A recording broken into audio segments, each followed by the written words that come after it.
Welcome to Our Girl Relationships. We talk about the problems people face in their day to day lives. Let's start with the video. My stepsister, Alba, has always been a bit of a B word. My dad passed away when I was very young, as far as 3 years old, and although my memories of him are very blurry, I still feel a sense of warmth, love, comfort, and adoration with and towards him that I just don't with my mom. It's like my memories with my mom are the complete opposite. They're blurry as well, but in the worst ways. It's like she's always been here, unlike my dad, but her treatment towards me all my life has just caused me to repress all and everything she's put me through. And it all just started as soon as my dad passed away. My heart still breaks a little as my grandparents, both maternal and paternal, both recall how my mom brought in her affair partner and her now husband to my dad's funeral to get his blessings for their relationship. This is when they were introduced to Alba as well, who was the result of an affair my stepdad had while being with my mom. Alba's mom left her and my stepdad as soon as she gave birth to them, and as a result, he came to my mom because who wouldn't love a free babysitter that would let you walk all over her? Well, even with the protests and threats from my grandparents, my mom ended up marrying this man, and that is when they went no contact with her. But she just knew that she had me to hold over her head, a soft spot for my grandparents, and that unfortunately ended up working as my grandparents always gave in when it came to me because they knew how my mom was and wanted to create a safe space for me. So my mom is now married to my stepdad, who's obviously using her. By the time they had gotten married, he had cheated on her twice and blamed everything not just on me, but Olber as well. His logic was that having children caused him stress, and the fact that my mom was busy taking care of us always meant that she had no time for him. So he had the right to cheat on her over and over, and my mom, being the person that she is, with self respect as low as hers, she just agreed to whatever he said, as if they were holy words. But of course, she's human too, and like every other human being, she had her anger too, which she removed on none other than me. Because, of course, the moment she laid a finger on Olba, she knew she'd lose him. So she took out all her anger, frustrations, and rage on me through her words.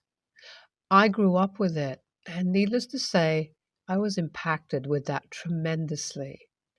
It wasn't just my mom, though. As time went by, I became the punching bag for my stepdad and Alba, all following in my mom's footsteps.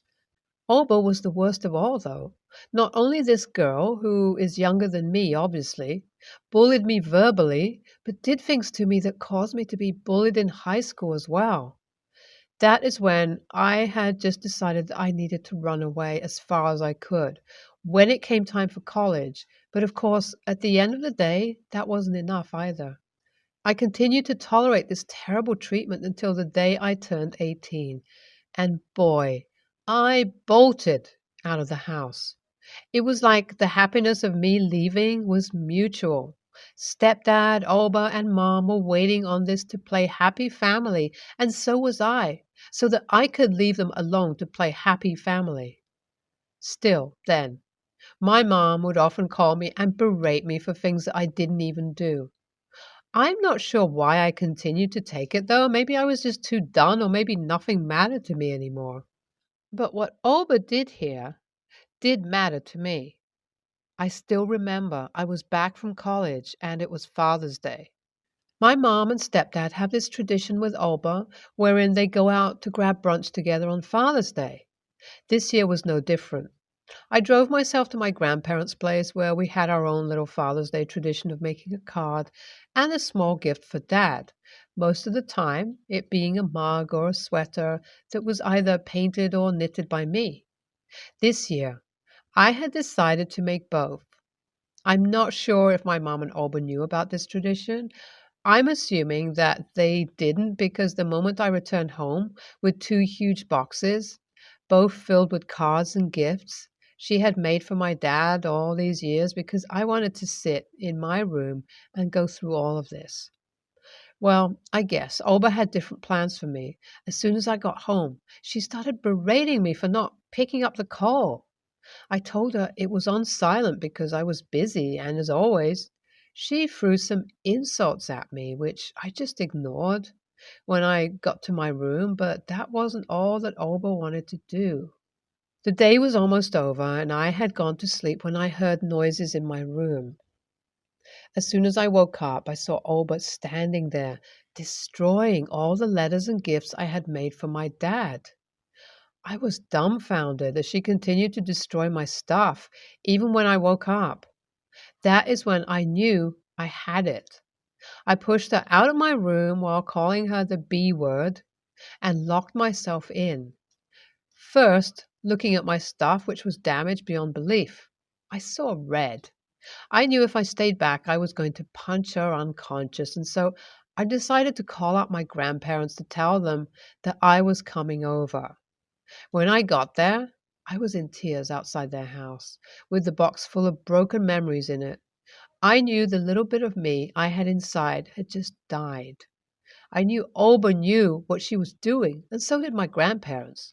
So the very next day, when they called up to tell her that they needed her to vacate the house she was living in, which was under their name, she was enraged. The word also spread to the rest of my extended family, who had similar reactions to this situation. Everyone is fed up with my mom, as she has done some things outside this situation too that has left everyone fed up with her. But the thing now is that she no longer is allowing me to get into her house to get my stuff, telling me this is the least amount of repercussions I deserve after being so unfair towards her. What should I do here? AITA?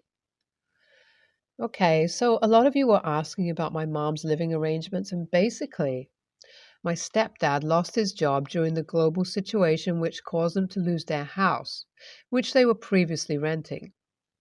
Ever since losing his job, he hasn't found another one, and now it's just my mom who does the earning and looking after the home. As for her anger towards everyone shunning her, she has apparently loaned a lot of money from a lot of relatives and friends, which she refuses to return. Along with that, Oba has shown similar treatment towards a few of my cousins, like she has done towards me, like stealing, breaking things, etc., which has almost gotten her into trouble with the cops. But with my mom begging, they have left her alone, only with the understanding that she will leave them alone too.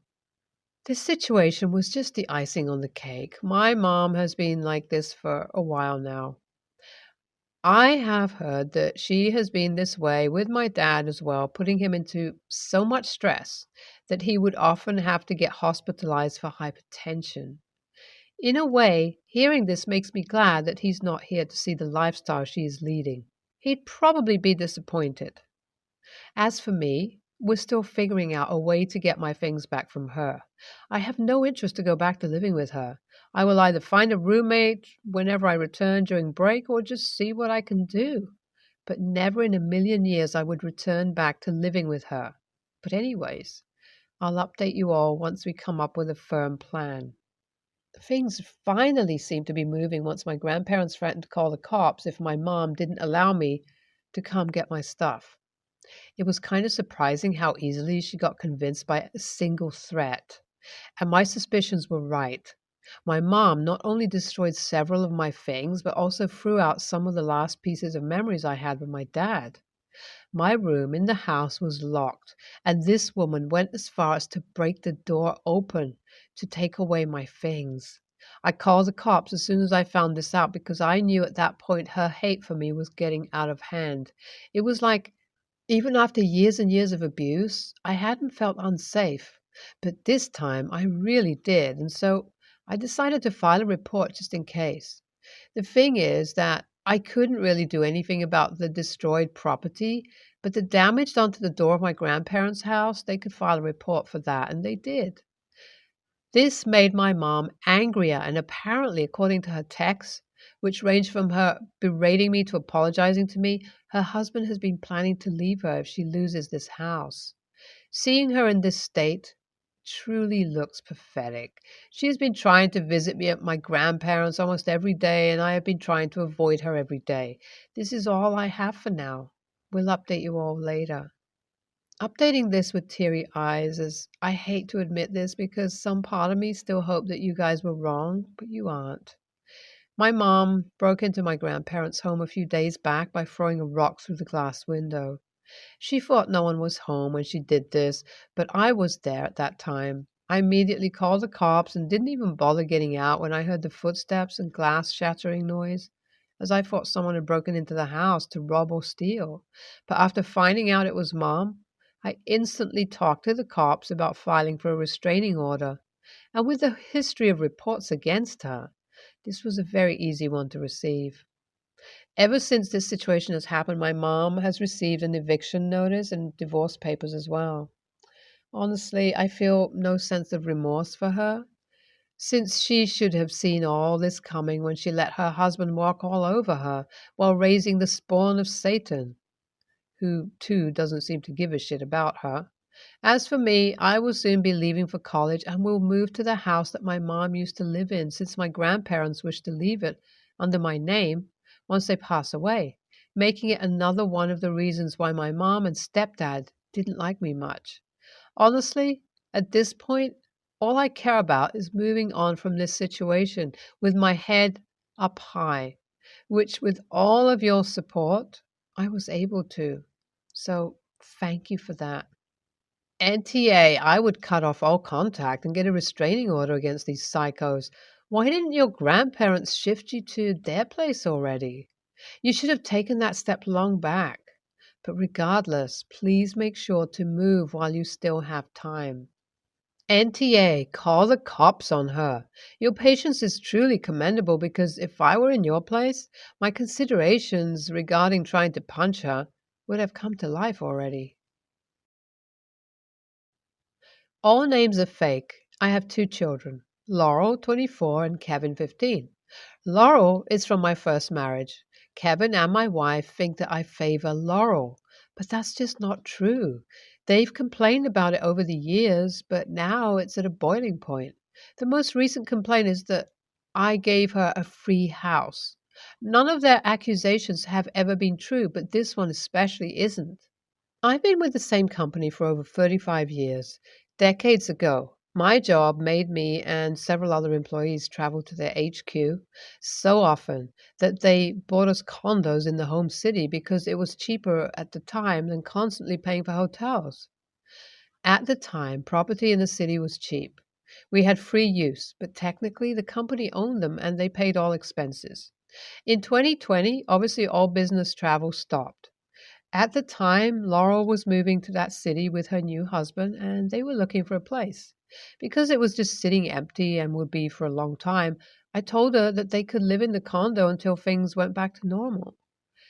It would be safe and clean, and it would give them a chance to save money for a better place of their own, as they were expecting their first child. In 2021, two things happened. The company decided to shut down all physical offices for a permanent WFH, and I decided to take my retirement. With closing the physical offices, they also really wanted to get rid of the condos.